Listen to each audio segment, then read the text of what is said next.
So, yeah, like outside of LA, I don't think a lot of people know who Harry Burkhardt is. He was a, correct me if I'm wrong, German, and it's kind of tough to follow, so stay with me. German national who immigrated to the United States through Canada.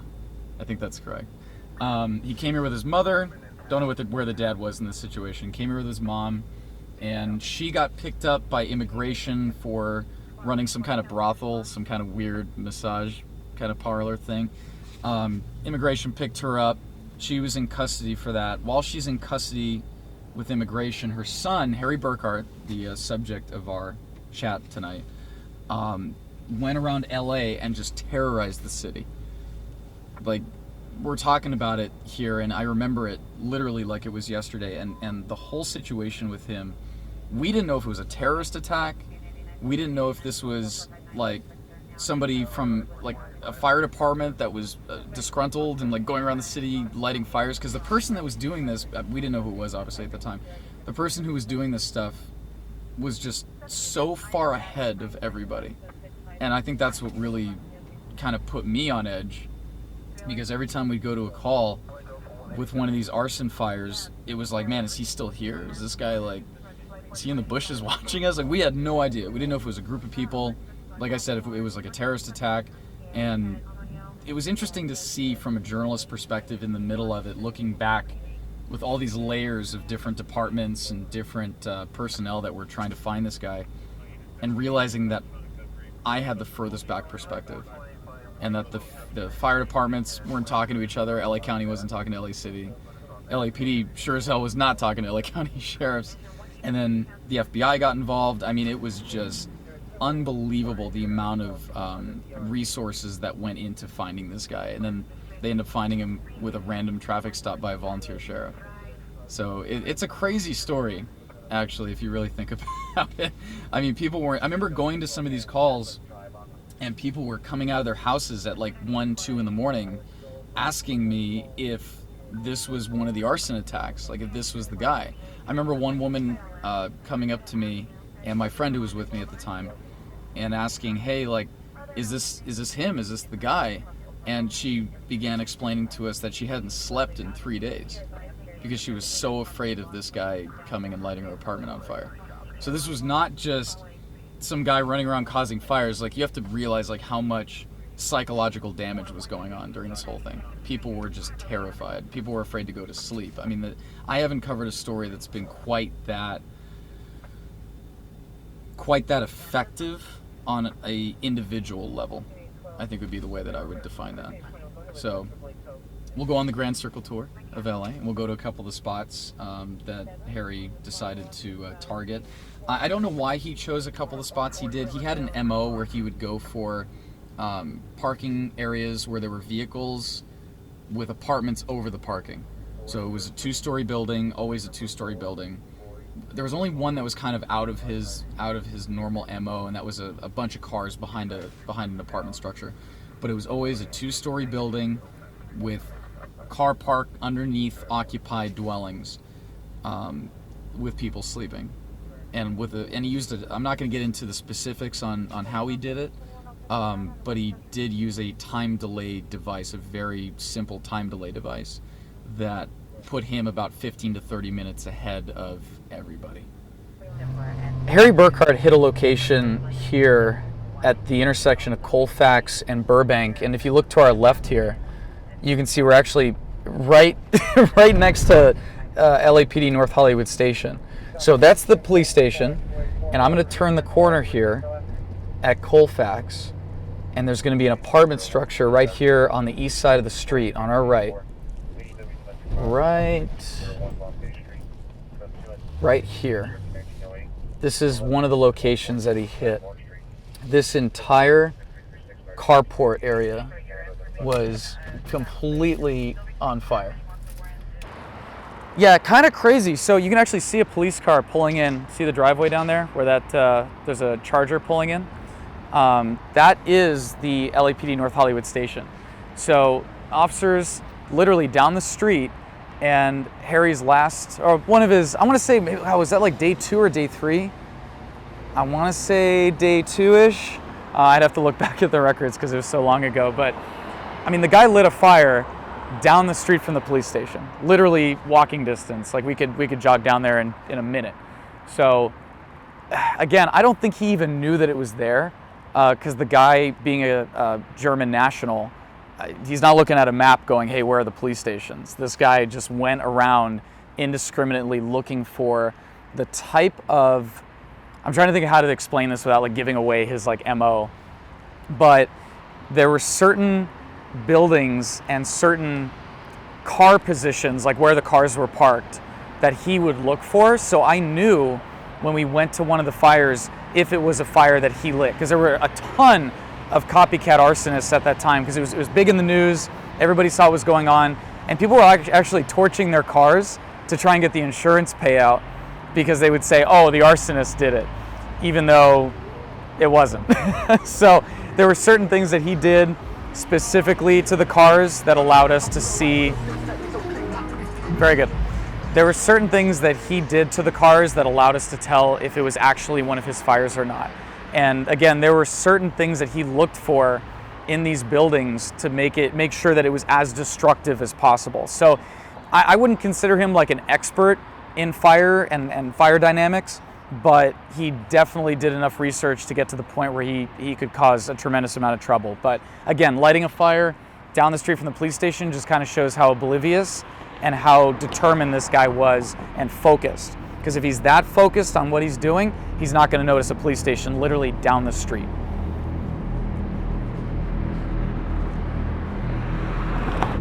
Walking up into here, I'd have to look at the tape, but I want to say that we had like 1, 2, 3, maybe 2 or 3 cars, possibly more, fully involved. And again, there's people living up here.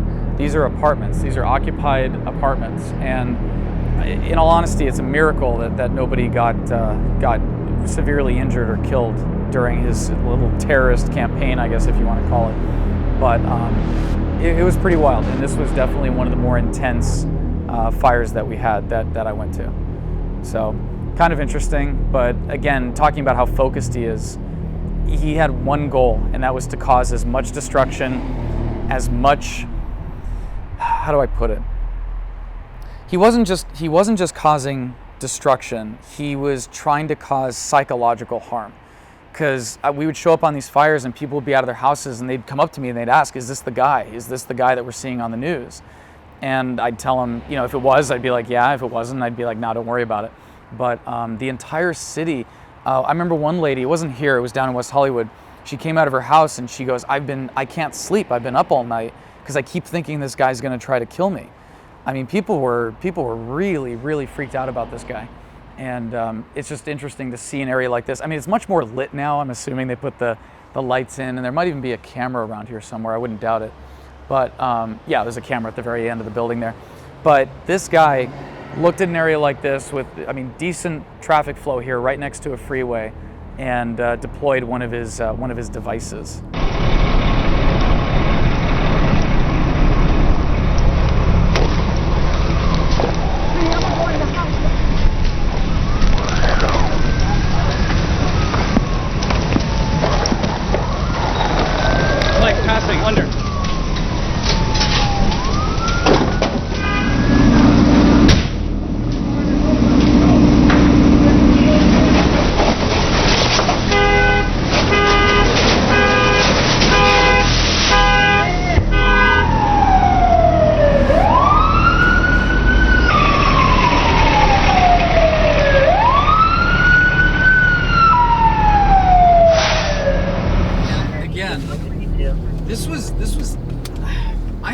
Anything since that was like this, and I definitely didn't cover anything before leading up to it.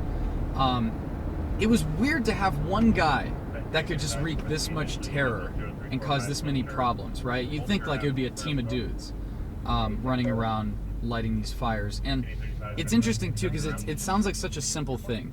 Yeah, I've seen like people torch cars in parking structures. Like I've had multiple cars on fire in parking garages. Like that's not a new thing. The thing that was weird was that, God, this is such a sensitive thing. he figured out a way to get himself out of the area of the incident that he was causing well before any first responders could get there. I think that's... I'm going to leave it at that when it comes to the specifics, because it's hard to talk about this case and not get into, like, because I love figuring out how things work, right? Like that's a huge part of what makes me me. And I love knowing the little intricacies of how these things happen. On a straight structure fire, it's pretty obvious. Like, okay, some asshole, poured gasoline and lit it on fire. All right, that's pretty easy. But to set fires in the amount of fire that this guy set and the number of locations, it was like what, 60 locations? 50, you probably know 50. the number. 50, yeah, so 50 locations, and never got caught. If you think about it, he never got caught at one of his incidents. He got caught on a traffic stop on Sunset. Like, that's absurd. That's completely absurd. So, and I'm not saying that LAPD or LA County sheriffs, I'm not saying that they were not, or even the arson guys for that matter, they were doing a great job. They were doing their job, they were getting there, they were looking for people that were suspicious. I mean, the whole city was looking for arsonists. Like, this was like, it wasn't just the cops, it was the whole city was in let's find the arsonist mode. And they still couldn't find him. They still couldn't catch this guy. It just boggles my mind.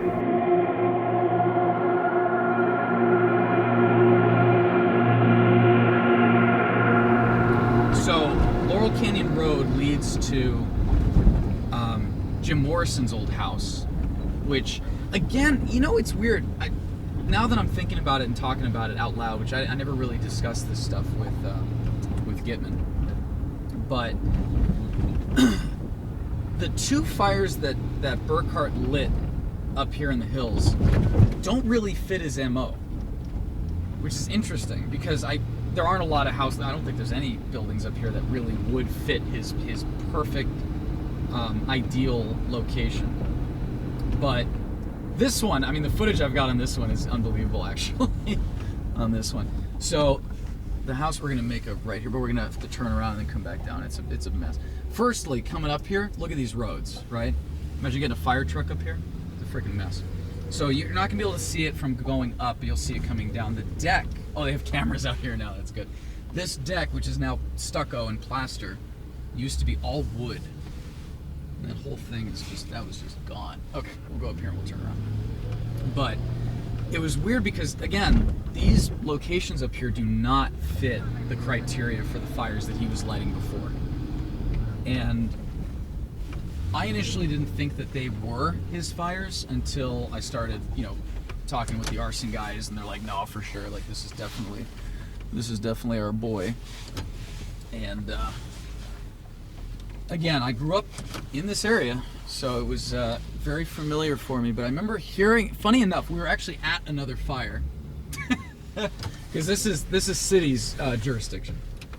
So we were at a fire with county, and I think it was Mike Meadows or one of the still photographer guys. He had his radio, or no, Alex had it. My buddy Alex had his radio, and he had an earpiece in. It was brilliant. We got a little Uniden scanner, and he had his earpiece in.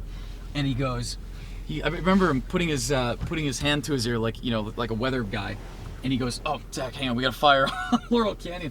I go, "No fucking way!" And we're standing at a fire down the street here in West Hollywood. I'll have to pull the location, but it was down the street. And he goes, "No, we gotta go." So we left that fire. Everybody's still there. We left while that fire was still active, and got up here way before anybody was even en route. And I remember pulling up here next to the Canyon Country Store and looking over between the trees and just seeing it glowing.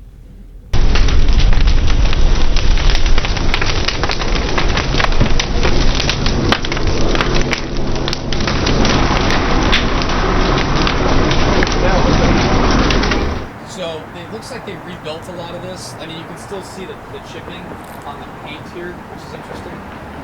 But they rebuilt all of this. I don't think this was like that, but the deck was definitely like this. Obviously, they rebuilt all that. I was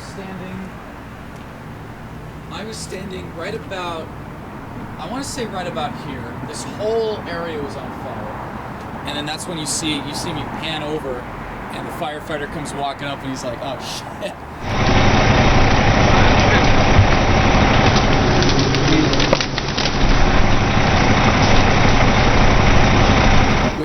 that's the thought I was thinking too. So we were definitely on the same page at that point.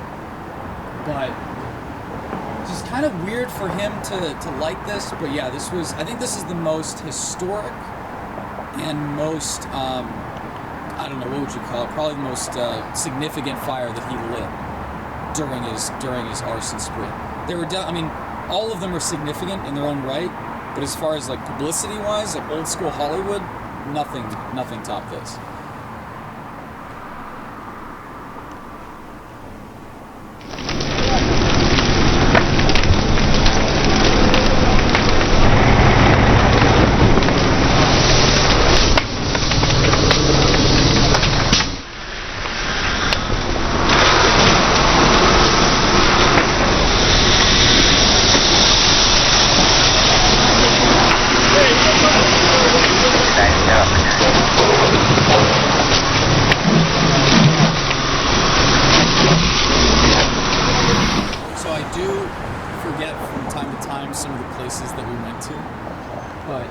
This location always stands out in my mind. We came out here, my friend and I remember setting up the camera right here and shooting right across the street. Crime scene tape was set up. They had the whole Arco shut down, and the crime scene went all the way down to the next intersection. So there wasn't really a way to get a clean shot unless you were standing right here. This was the only place, and they had tape right across here. So when I showed up, I was set up on sticks. They had him in one of the cars. They had him in a Crown Vic, I believe. And one of the arson investigators saw me with the camera, and you can see it on tape. You can actually see them go to the car, pull Harry Burkhardt out, and they've got him facing that direction. They turn him right toward me, right here. And the guy looked right in the lens. I couldn't believe it.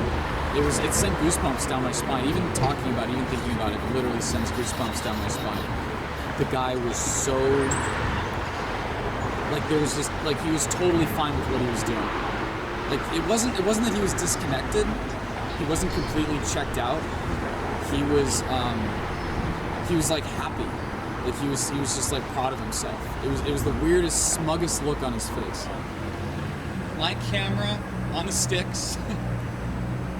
If I could place it, I would say right here. Camera was set up, and he was right here at that tree. That's when they pulled him out of the car, and he faced right into my lens. That was one of the most bone-chilling feelings.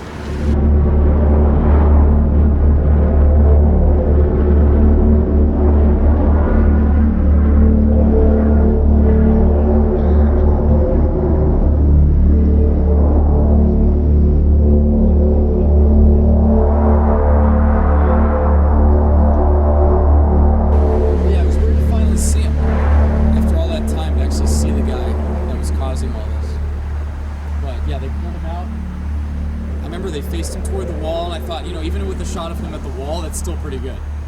And then they were trying to take pictures of his hands and document things, and one of the detectives turned right at me, and he looks up and he looks right into the lens, and that was unbelievable. And I wonder to this day, like, was he watching my footage on the news from what he had done the night before? And I thought about that a lot actually after the incident, 'cause that freaked me out, because like I was out there covering these fires that he was setting. He goes home at the end of the night, watches the morning news to see if he's made it, and then the last camera that he looks at when he's free is mine. He looks right into the lens that's been capturing all the stuff that he's been doing.